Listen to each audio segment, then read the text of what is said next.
kerabat realita dimanapun Anda berada. Aida Clarissa kembali menyapa Anda kerabat tentunya dalam rangkaian program Ruang Kabar. Dan program Ruang Kabar hari ini ada talk show bersama dengan narasumber yang spesial sekali untuk kerabat realita dimanapun Anda berada. Ya, kerabat realita, selama formasi 1 jam ke depan talk show pada pagi hari ini kita akan laksanakan dan membahas tentang tema menarik yang sayang sekali untuk kerabat realita lewatkan. Untuk kerabat realita dimanapun Anda berada, Ida Clarissa hari ini akan menemani Anda. Jadi selain di frekuensi 89.1 Realita FM, Anda juga bisa menyimak program talk show pada pagi hari ini di streaming YouTube kami di Realita Official. Jadi untuk kerabat realita yang saat ini sedang menyimak program talk show, kita ingatkan kembali kerabat bahwa kita juga bisa menerima berbagai informasi di layanan WhatsApp kami di 0878 15891. Ya, kita langsung saja sapa narasumber kita di studio. Karena pagi hari ini spesial sekali ada Bapak Haji Muhammad Rudianto selaku CEO PT Erlindo Contraction dan PT ISG Group. Kita sapa dulu. Assalamualaikum, selamat pagi Pak Rudi. Bismillahirrahmanirrahim. Waalaikumsalam warahmatullahi wabarakatuh. Baik, alhamdulillah. Bagaimana ini kabarnya pagi hari ini, Pak? Alhamdulillahirabbil alamin, sehat walafiat, dalam keadaan stamina yang cukup bagus walaupun dalam keadaan fasting. Lancar ya puasa, Lancar. alhamdulillah. Nah, kapan ini pulang ke Pamekasan? Kemarin hari, kalau nggak salah itu hari Sabtu, hari Jumat jam 4 dini hari. Oke, rencananya sampai berapa hari di Pamekasan ini, Pak? Biasanya sih nggak terlalu lama, paling lama itu 4 hari saya. Biasanya paling lama, paling cepat ya sehari semalam saja sudah balik lagi. Ya ketemu kangen aja sama orang tua dan ya kerabat gitu aja. Baik, kita ini spesial sekali karena kita kedatangan seorang pengusaha yang luar biasa juga sukses di tanah rantau begitu ya. Terima kasih sebelumnya Pak sudah mau bersedia hadir pada pagi hari ini. Kita juga akan berbagi kisah ini tentunya bagaimana kesuksesan dari Pak Rudianto, tapi katanya kalau di Kalimantan biasa disebut bos HR, betul? Oke. Tema yang akan kita angkat ini Pak mengenai membangun ekonomi rakyat bersama pengusaha batubara dan migas, ada Bapak HM Rudianto. Oke, kita tahu nih pengusaha batubara dan migas itu selalu identik dengan sukses yang luar biasa karena perputaran uang di situ besar sekali begitu dan identik dengan sukses yang luar biasa. Kalau kita dengar ada pengusaha batubara, wah pasti kaya. Nah, untuk Pak Rudi sekalian, Pak Rudi ini sebagai seorang putra Madura, lahir di Pamekasan juga dan sekarang membangun bisnis batubara dan juga migas di Kalimantan, tepatnya di Kalimantan Timur tadi ya. Nah, ini bisa digambarkan tidak Pak? Seperti apa perjalanan awal mula membangun dan sampai sekarang sukses seperti saat ini, seperti apa? Silakan. Ya, awal saya meniti karir itu di dunia pendidikan, ya kan? Di dunia pendidikan sebagai tenaga pengajar profesional di Universitas Madura. Terus kemudian seiring dengan berjalannya waktu ada beberapa faktor yang membuat saya harus meninggalkan Indonesia dan kemudian saya mengambil short course di Western Australia of Perth, di Perth. Jadi sekaligus saya bekerja di Perth. Awal mula meniti karir itu ya dari Madura, terus kemudian Universitas Madura, terus kemudian ke Australia sebagai tenaga ahli pemotong daging, butcher ya, top quality halal butchers di Australia Barat ya, di Perth. Terus kemudian pulang ke Indonesia, mulai membangun sedikit bisnis yang bergerak di sektor properti, yang dimana saya pertama kali membuild itu di kota Surabaya. Jadi membangun sedikit rumah-rumah, terus kemudian dari situ kemudian Allah berikan kelancaran, keselamatan selama proses awal membangun bisnis itu di properti, terus kemudian masuk kepada lini yang baru, yaitu di migas, minyak dan gas, ke batu bara, terus kemudian di bisnis komoditi tembakau. Itu sih. Oke, luar biasa. Bapak izin untuk bisa lebih dekat ke Oke, mic siap, atau siap. mic-nya ditarik aja Oke, Bapak. siap. Oke, menarik sekali ini, banyak jenjang karir yang sudah dilakukan, bahkan sempat ke Australia tadi Ya, disebutkan ya. Nah, dari berbagai perjalanan itu, kenapa kemudian jatuh ke melakukan usaha batubara dan migas? Awal Ya, oke. mulanya gimana nih? Ya, sebenarnya awalnya ikut-ikutan saja gitu loh. Seperti apa sih profit yang bisa diterima ketika masuk kepada ranah bisnis tambang migas ini seperti apa? Sebenarnya awalnya ikut-ikutan karena pada dasarnya saya tidak memiliki keahlian dalam mengelola migas atau pertambangan batu bara gitu. Saya tidak punya keahlian, oleh karena itu saya belajar dari teman, dari sahabat, dari karib yang saya kenal dari Australia. Jadi saya menimba. Jadi proses bisnis ini adalah by imitation, dengan proses meniru. Jadi seperti apa sih polanya, patternnya seperti apa, sehingga seperti ini. Setelah saya evaluasi, terus kemudian saya ambil kesimpulan, ternyata seperti ini. Dan mulai saya coba mengkonstruk diri saya untuk coba single factor gitu loh, seperti apa sih gitu. Memang awalnya jatuh bangun, jadi awalnya semuanya jatuh bangun, tapi step by step gitu loh. Akhirnya menemukan celahnya di sini. Setelah ada evaluasi, celahnya di sini yang perlu diperbaiki, ini terus ya, kemudian seperti itu. Oke, dari tahun berapa ini kemudian melakukan bisnisnya, memulai bisnis? 2014 ya. Dari 2014 2014. ya, 14. Berarti kurang lebih sekarang sudah 11 tahun, 11 tahun. 11 tahunan. Kalau yang di batu bara dan migas ya. Kalau di properti ya 2011 itu udah. Oke. 2012. 2014 itu memulai perusahaan, merintis perusahaan. Sifatnya ini joinan begitu.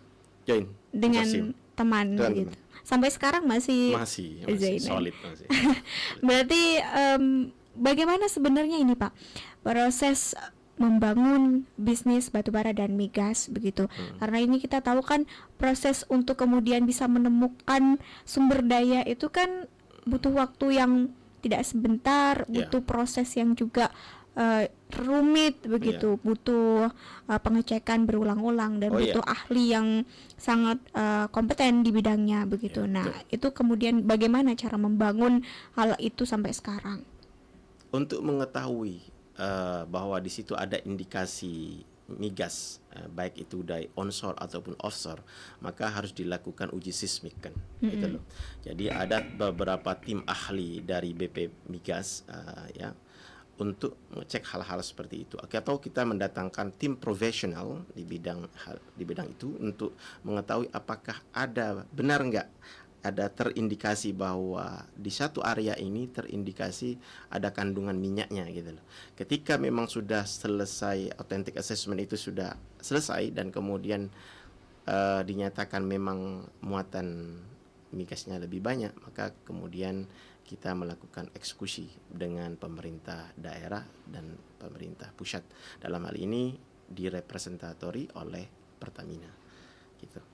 Oke, di Kalimantan Timur tepatnya di kota atau kabupaten apa ini? Di Kutai. Dan hari ini lagi ngebor drill di Prabu Mulih, Palembang.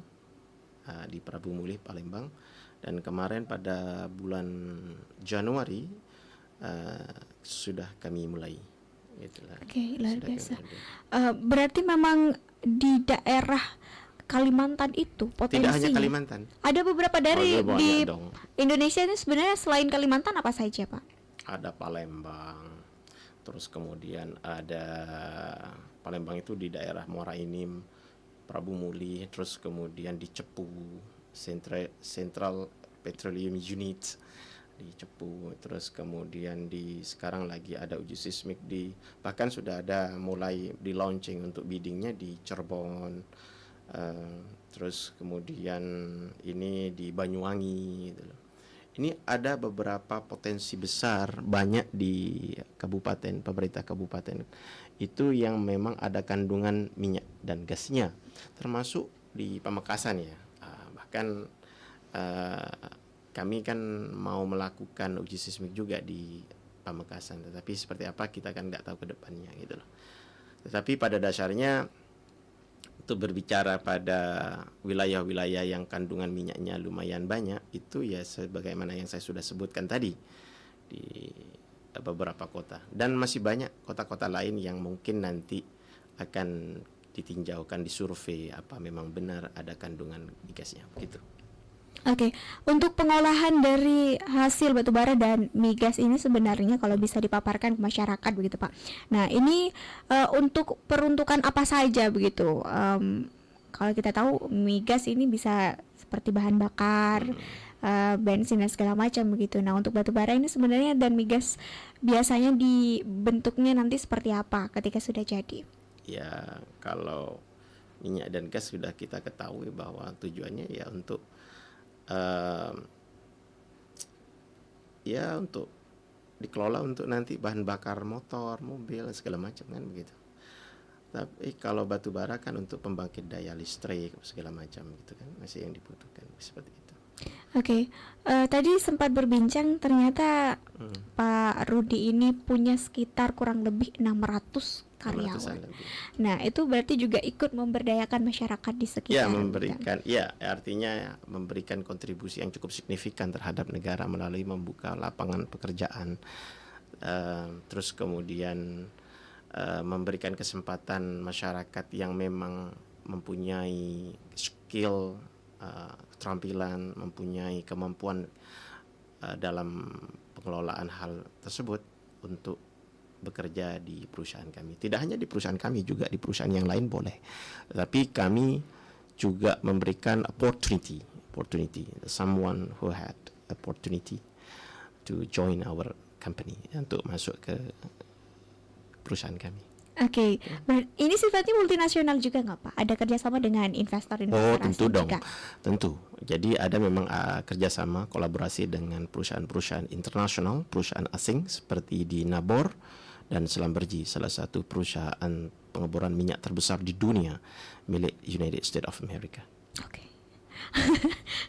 Ini pertama kali saya memandu talk show begitu dengan atmosfer yang beda gitu. Okay. Karena ini juga ilmu baru buat saya. Ya, kita sering sekali baca tentang berita-berita dari dunia ekonomi, pergerakan minyak bumi sekarang berapa, hitungannya barel tadi disebutkan oleh Pak Rudi. Tapi ketika kita mendengarkan langsung dari pelaku usahanya begitu, memang luar biasa di situ.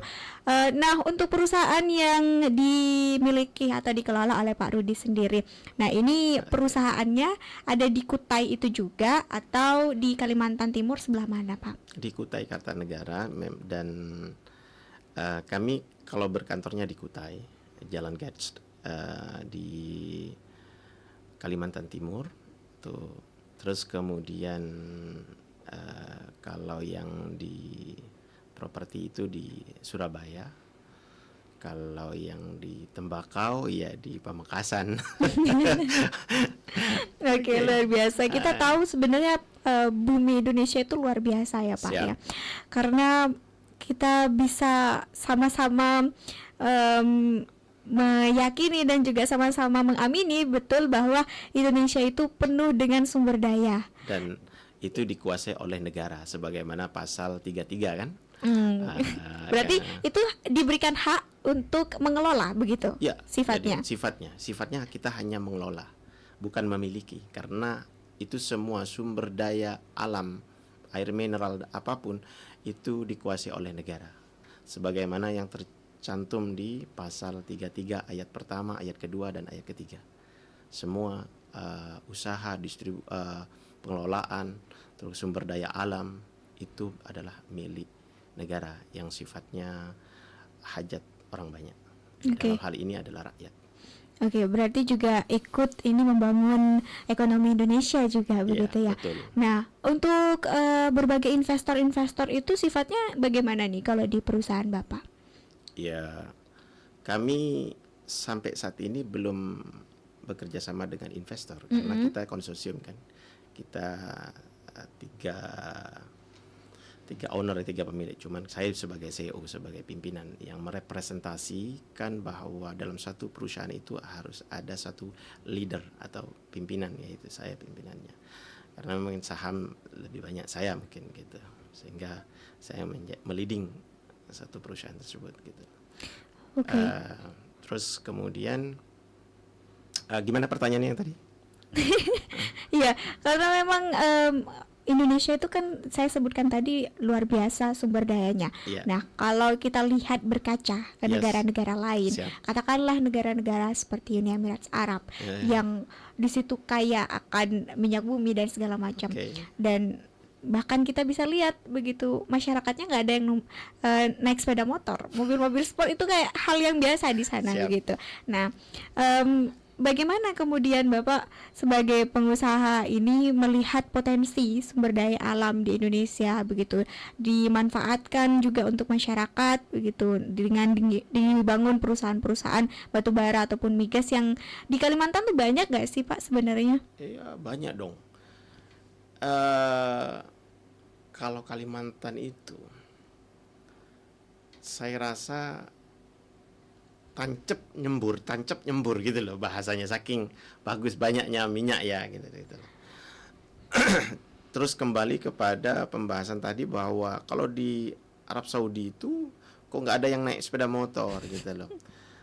Kembali lagi sebenarnya Indonesia pun bisa seperti itu gitu loh, bisa asalkan memang kita ini bekerja dengan baik dan pemerintah dalam hal ini sebagai operator bisa memberikan bekerja secara profesional, jujur, accountable, terus efisien. Saya rasa ya Indonesia ini akan makmur. Bahkan pernah dulu ada Profesor Mahfud MD itu memberikan statement dari batu bara saja kalau kita dikelola dengan benar, satu orang itu bisa mempunyai uang 8 juta per bulan kan gitu. Mungkin seperti itu. Berarti kan memang potensinya besar begitu. Besar banget gitu. Nah, ya begitu Bapak kemudian membangun perusahaan ini kan juga nggak mudah gitu Pak ya. Nah, ada up and down-nya juga. Nah, bagaimana kemudian Bapak melihat dan merasakan sampai sejauh ini up and down untuk membangun bisnis dengan skala yang perputaran uangnya di situ besar sekali Pak. Ada pernah nggak ngerasa punya hambatan, punya strugglingnya apa sih sebenarnya kalau perusahaan yang bergerak di bidang batubara dan migas ini?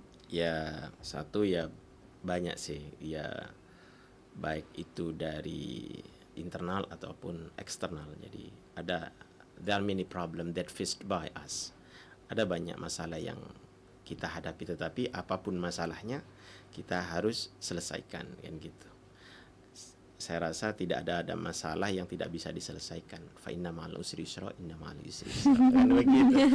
Jadi kalaupun ada pun masalah sifatnya ya biasanya datangnya dari alam, terus kemudian dari sistem regulasi, dalam hal ini adalah aturan pemerintah. Itu kadang ada sedikit misunderstanding, misperception gitu loh. Itu aja yang sering kali kita temukan. Jadi masalah-masalah itu aja. Untuk kerugian misal gagal atau seperti apa, nah itu juga pernah dialami atau? Iya pernah. Kalau di pengeboran itu ya mesti ada itu kalau gitu. Entah itu ada kecelakaan, ada accident, atau ada kendala dari pengeborannya gitu loh. Kita kan tidak tahu. Tapi mesti apapun pekerjaannya harus ada konsekuensinya, mesti ada konsekuensi gitu loh. Oke, saya penasaran nih Pak Rudi. Siap. Nah, untuk perusahaan katakanlah yang bergerak di bidang pertambangan batu bara begitu. Nah, ini awalnya gimana nih untuk kemudian menemukan di sini nih ada nih potensi untuk pertambangan batu baranya bisa diambil dan bisa dimanfaatkan untuk kesejahteraan masyarakat begitu. Nah, itu bagaimana proses atau alur runtutan sampai kemudian bisa dilakukan proses penambangan atau proses pengeboran dan segala macam sampai kemudian itu bisa katakanlah jadi minyak ataupun batu bara yang bisa dimanfaatkan begitu. Ya, mestinya sebagaimana saya katakan tadi bahwa sebelum melakukan eksekusi ya, baik itu tambang ataupun migas, itu mesti ada beberapa tahapan yang harus dilakukan. Pertama yaitu survei dulu, uji sismiknya segala macam yang saya tadi katakan. Kita survei dulu kandungannya, semuanya disurvei. Jadi ketika sudah akurat, sudah informasi itu sudah akurat, yang hasil daripada survei tadi sudah mumpuni untuk dilakukan eksekusi, maka kita lakukan eksekusi. Gitu saja, simpel-simpelnya saja gitu. Cuman kalau diruntut dari awal ya saya rasa lama juga gitu. Enggak, maksudnya poin-poinnya adalah ya seperti itu, disurvei dulu pastinya. Ada pengawasan tidak dari pemerintah Ya, selain tentu dari dong. regulasi tadi? Ya, ada dong, ada dari pengawasan pemerintah.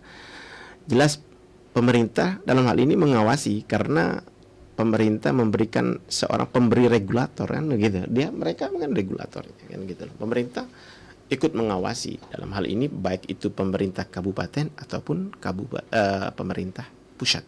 Oke.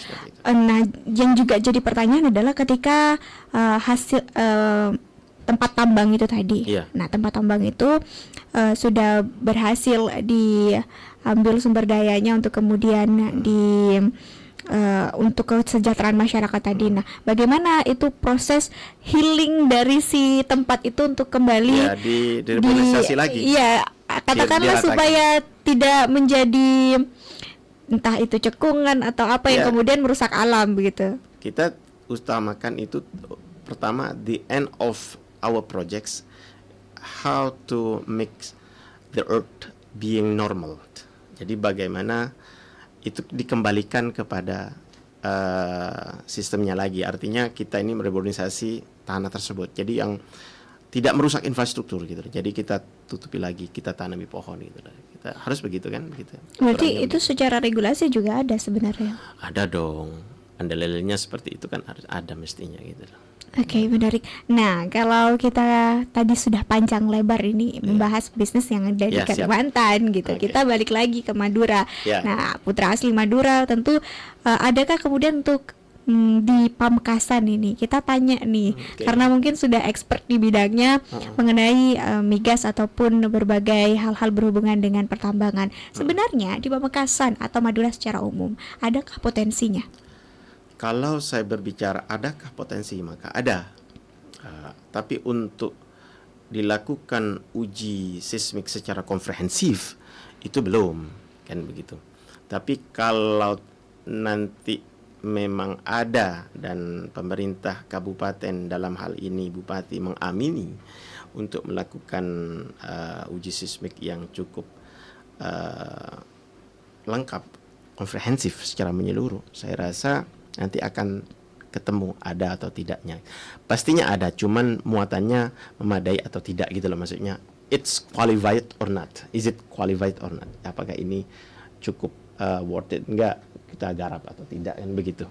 Tetapi kemarin setelah dinyatakan paslon nomor urut berapa itu, 3 ya Pak Holil ya, Nomor urut 2. dua, sorry, Pak Holil jadi Kiai Holil dan Pak Sukri itu setelah dinyatakan menang, Pak Holil itu WhatsApp saya, bos saya siap membuka pintu selebar-lebarnya. Kata Pak Holil, ada nih chattingannya gitu loh. Insya Allah kalau memang Pamekasan, kita ini kan tidak tahu kedepannya seperti apa, cuman kalau memang diberikan opportunity melakukan suatu bisnis yang baru di Pamekasan, karena Pamekasan ini terkenal dengan pertanian, yaitu komoditi tembakau ya. Betul. Yang menjadi representator primadonanya Pamekasan komoditi tembakau. Kenapa tidak kalau migas ini menjadi simbol daripada bangkitnya ekonomi baru di Pamekasan, sehingga banyak membantu masyarakat, membuka lapangan pekerjaan, menambah pendapatan daerah, dalam hal ini kabupaten, kan begitu. Saya rasa ya, maka oleh karena itu moga-moga kedepannya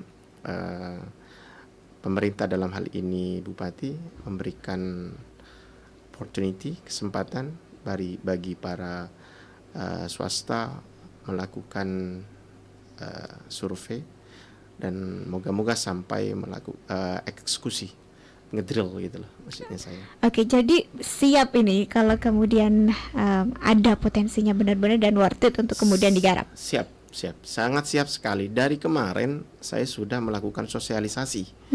Dari kemarin sudah melakukan sosialisasi melalui forum-forum diskusi, terus kemudian seminar segala macam di Kabupaten Pamekasan, guna untuk membangun the new buildings economics di Pamekasan, khususnya di sektor migas, minyak dan gas bumi. Itu dengan dilakukanlah uji seismik di mana, di Talang Siring, ya kan? Di Cumiang, Pantai Cumiang. Terus kemudian ada beberapa perusahaan-perusahaan lain untuk melakukan uji seismik di pantai-pantai utara, gitu. Saya rasa itu merupakan salah satu bentuk effort kita untuk membuka sebuah usaha baru di Kabupaten Pamekasan ini.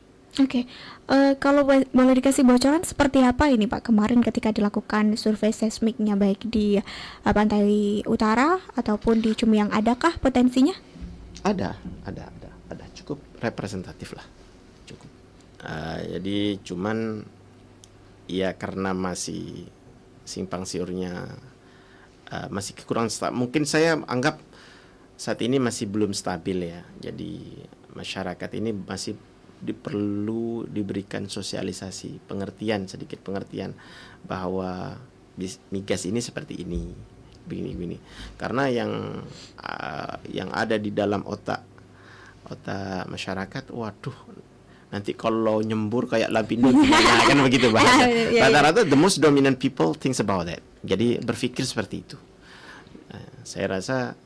Saya pikir itulah kita dibutuhkan untuk memberikan perseptor dengan cara ya sosialisasi tersebut. Oke, ya sebenarnya ada saja segelintir masyarakat yang akan kontra ketika melihat pernah ada kejadian seperti itu. Tapi kan sekarang pengamanannya juga pasti ketat sekali dan tidak sembarang mengebor begitu. Ya, pro and kontra itu mesti ada. Iya, betul. Tapi kalau ini bisa jadi sesuatu yang diberdayakan di sini, tentu ini jadi potensi ekonomi yang luar biasa untuk masyarakat ya Pak ya. Ya, saya rasa memang bukan menjadi potensi ekonomi yang cukup luar biasa. Saya bilang cukup luar biasa. Kalau terjadi, artinya di Pamekasan, di Kabupaten Pamekasan ini terjadi ada pengeboran di Pamekasan dan banyak titik di Pamekasan yang dibor, saya rasa Pamekasan ini juga akan menjadi satu kabupaten yang simbolnya tidak hanya pada kabupaten penghasil tembakau terbaik, tetapi juga akan menjadi kabupaten penghasil migas. Kan keren kan gitu, Pamekasan menjadi kabupaten penghasil migas. Itu cukup bagus gitu loh, kedengarannya cukup bagus gitu loh. Oke, nah tadi disebutkan juga bahwa potensi migas itu sebenarnya bukan cuma di lepas pantai saja, tapi juga ada di daratan juga. Ada yang istilah namanya onshore dan offshore. Nah, itu bisa dipaparkan tidak ke masyarakat yang potensi-potensi baik di lepas pantai maupun di daratan itu seperti apa?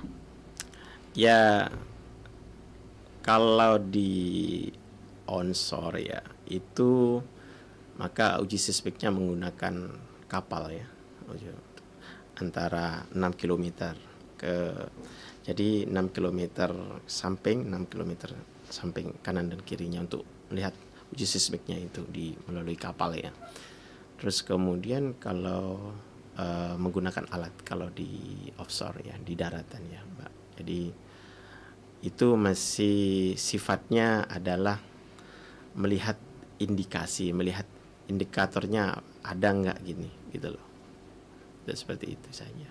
Kalau ada langsung dieksekusi atau masih ada perencanaan dengan tim ahli? Ya mesti dong, mesti ada perencanaan, ada plan yang harus dilakukan. Jadi ada BPP Migas bekerja sama dengan Pertamina, terus kemudian Pertamina memberikan kesempatan kepada pihak swasta untuk melakukan drilling gitu dengan cara bidding gitu loh. Oke, menarik. Kita masih akan lanjutkan perbincangan kita pada pagi hari ini, kerabat realita, dalam talk show bersama dengan Bapak Haji Muhammad Rudianto. Dan untuk kerabat realita yang masih punya beberapa pertanyaan, kami persilakan kerabat di streaming YouTube kami di Realita Official. Aida Clarissa masih akan kembali, tetap stay tune di 89.1 Realita FM, ragam hiburan dan informasi.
103 Kabupaten Pamekasan, Madura, Jawa Timur. Masih stay bersama dengan Ayudia Clarissa Kerabat dalam rangkaian program talk show pada pagi hari ini.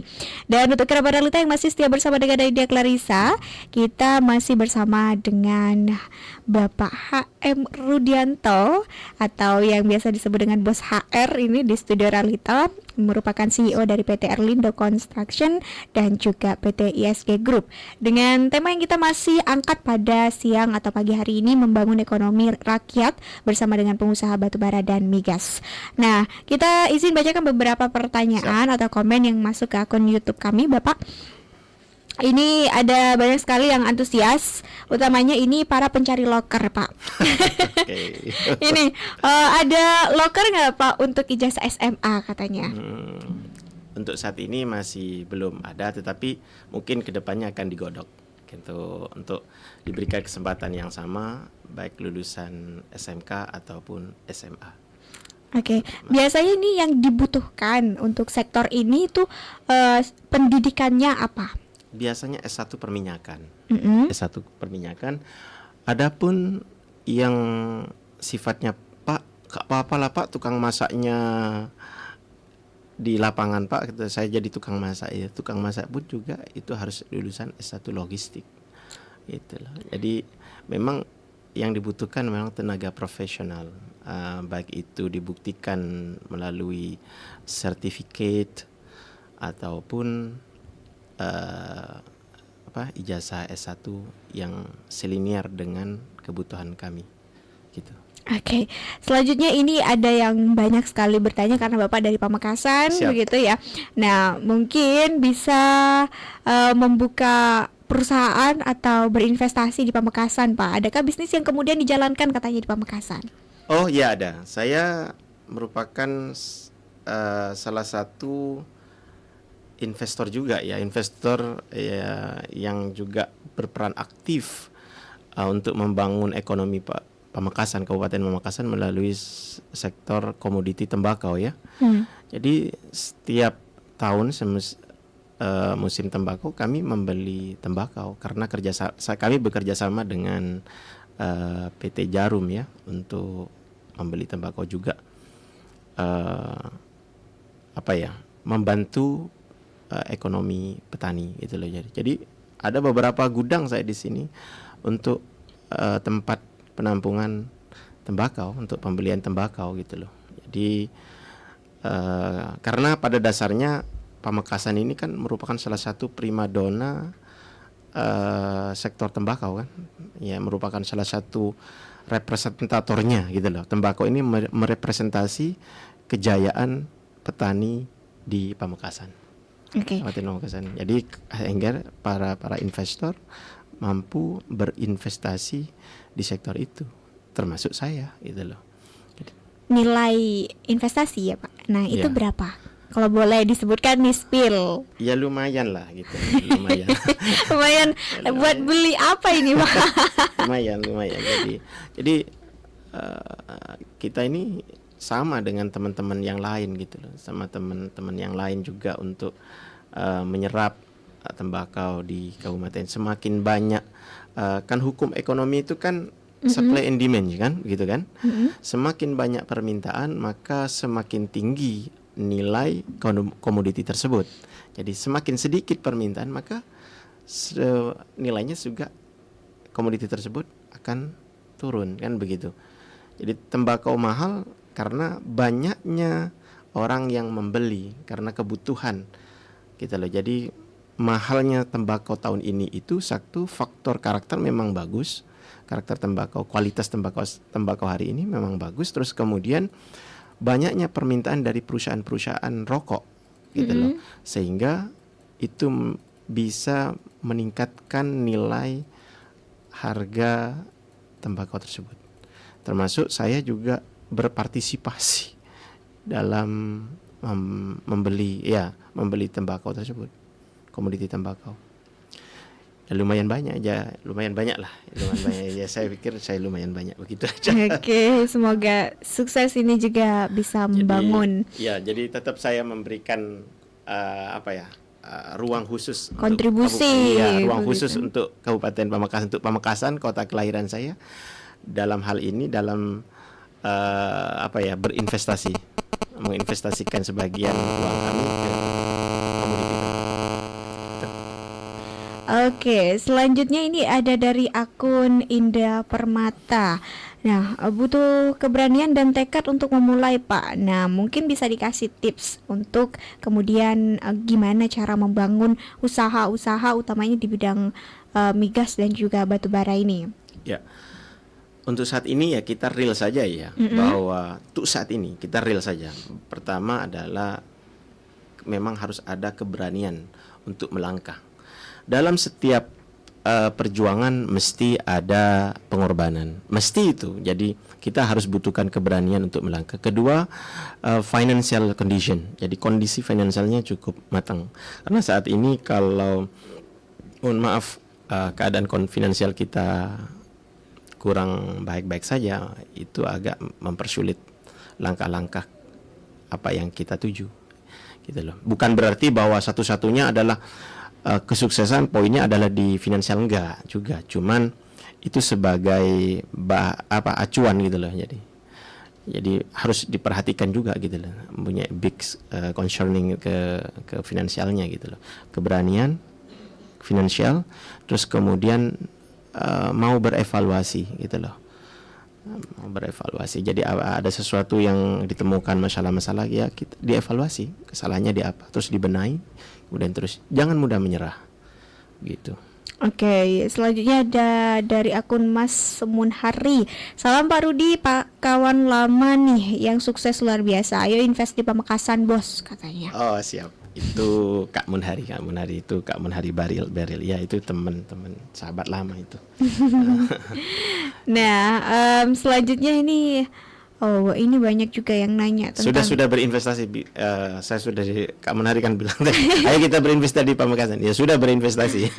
Salah satu yang saya sebutkan tadi bahwa saya masih memberikan big concerning pada petani tembakau di Pamekasan. Ya, ini dari beberapa komenannya memang orang-orang rata-rata ini selain menyatakan bahwa Bapak salah satu tokoh Pamekasan yang sukses di dunia batubara dan juga migas, dan jadi kebanggaan tentunya untuk kita, minta ini untuk invest di bumi Pamekasan ini memang Pak Rudi. Siap.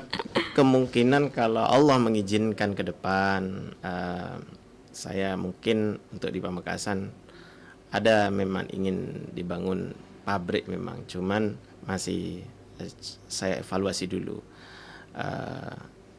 ABCD-nya saya pikirkan dulu. Jadi tidak langsung kita mulai, mesti saya pikirkan. Bahkan dari Mbak Ayu tadi mengatakan, Pak, apa nggak ada cita-cita bangun pabrik rokok, Pak? Di Pamekasan ini saya rasa luar biasa ya untuk teman-teman yang membuat rokok ya. Jadi cukup banyak saya rasa sudah kalau PR di Pamekasan itu luar biasa kalau di Pamekasan ini. Oleh karenanya saya juga berpikir ke arah itu sebenarnya, cuman masih saya pikirkan matang-matang dulu, karena sepurani saja bahwa saya itu berpikirnya begini, di Pamekasan saya cukup di komoditi supply bahan bakunya saja. Saya berpikir gitu.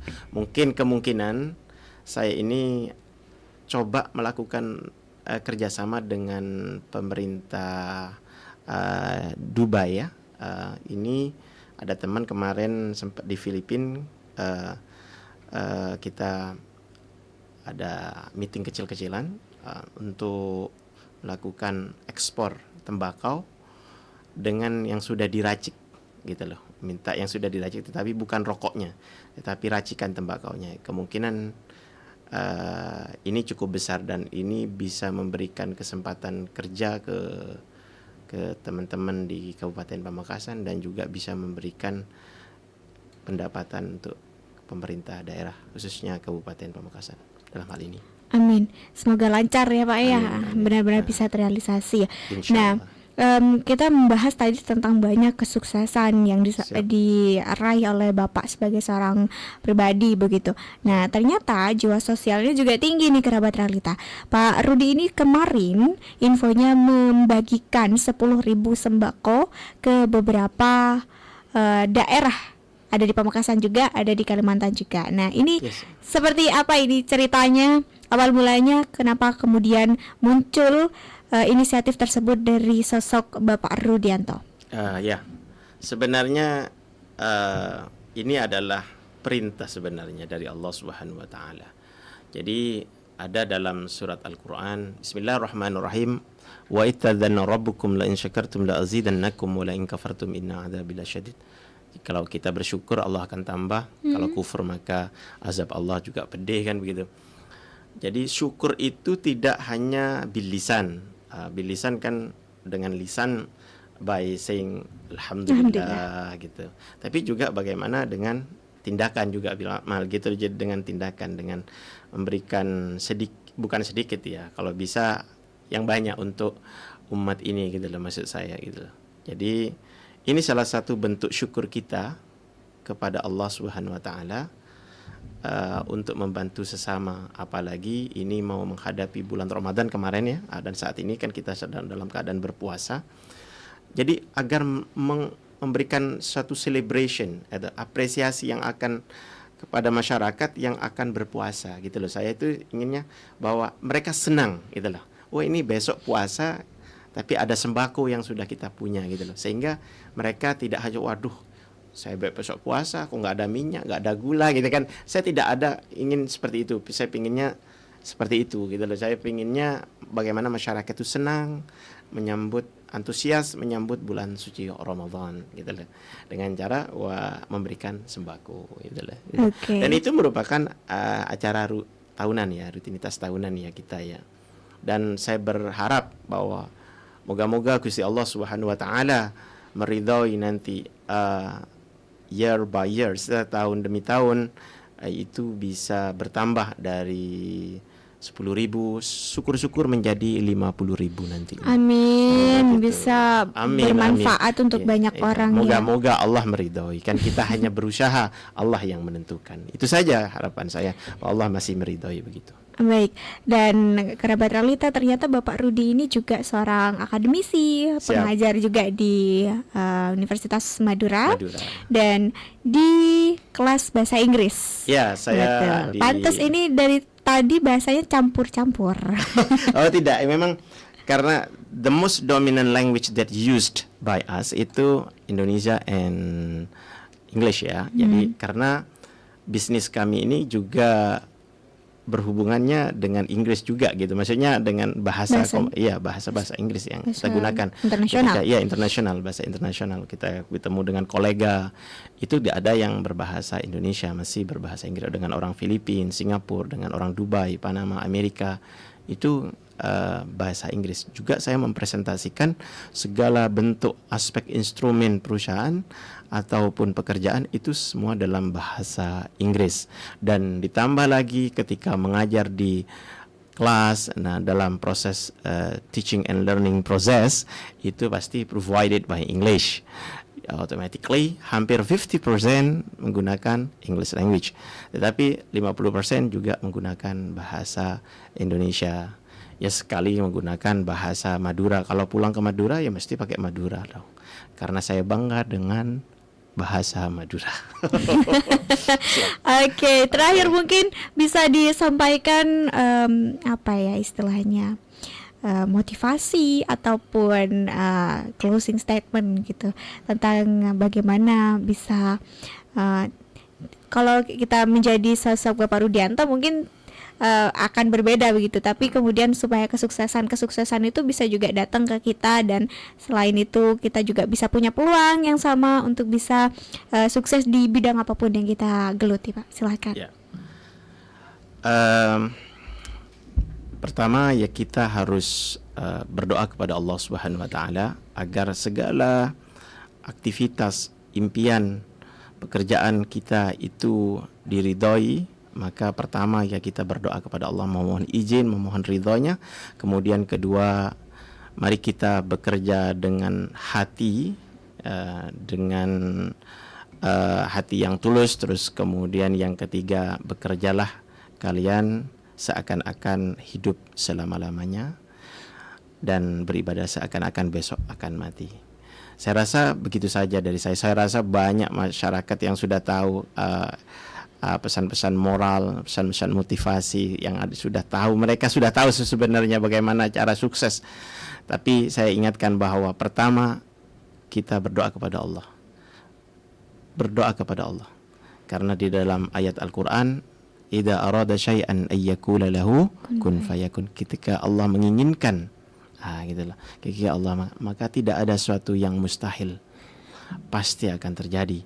Contoh, saya yang tidak punya latar belakang di bidang perminyakan juga masuk di dunia perminyakan. Itu semua bukan karena keahlian saya, keahlian negosiasi saya, tidak. Tetapi memang Allah meridhoi, Allah ridho akan apa yang menjadi keinginan saya. Oleh karena itu, sebagaimana saya katakan tadi bahwa pertama, berdoalah kita kepada Allah, bermunajat kita kepada Allah. Yang kedua, kita berusaha. Insya Allah apa yang kita citakan pasti jadi kenyataan. Terima kasih. Baik, Bapak Haji Muhammad Rudianto, CEO PT Erlindo Construction dan PT ISG Group. Thank you for coming. Thank you. Dan terima kasih juga untuk kerabat Realita yang sudah setia bersama dengan Yuda Clarissa dalam program talk show pada siang hari ini. Dan akhirnya Yuda Clarissa pamit undur diri, stay healthy dan keep positif. Wassalamualaikum warahmatullahi wabarakatuh. Waalaikumsalam.